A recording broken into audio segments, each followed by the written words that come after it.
Guys, magandang umaga sa inyo lahat. Narito naman ako sa Buddha Boods Vlog.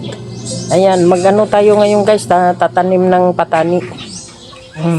Ito, may binili na akong kukupit guys. Yan, ito yung paghaluan natin nito.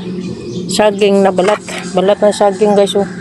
Ayan, number 1 yan ng sa potassium sa ating mga tanim. At ayun guys, dahon ng punlaan man lang ito. Hindi naman ito guys, hindi naman ito tataniman talaga. Pupunlaan lang. At saka itong ating talbos dito natin nilagay guys. Oh.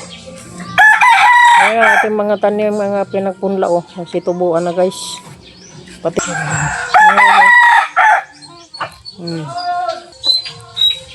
yan. Tapos mag-abono din tayo ngayon. Mag-abono din tayo guys. Bunuhan natin yung nandoon guys. Oh. Ayan. Hi guys, ayan, ito na ang ating guys, yung kukupit. Kukupit, haluan natin ng lupa guys. Pero sa pinaka-ilalim yan guys, ay nariyan ang ating bulok na talbos ng kamuti at ang ating balat ng sabah na saging.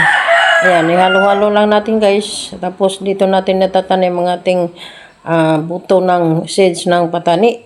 Ang lahat-lahat yan guys sa patani kasi ang lahat naman ng dalawa kong binili din nga kaang guys o ating paso nga pinagtamnan ay mga talong yun. Bali 3 variety yung guys.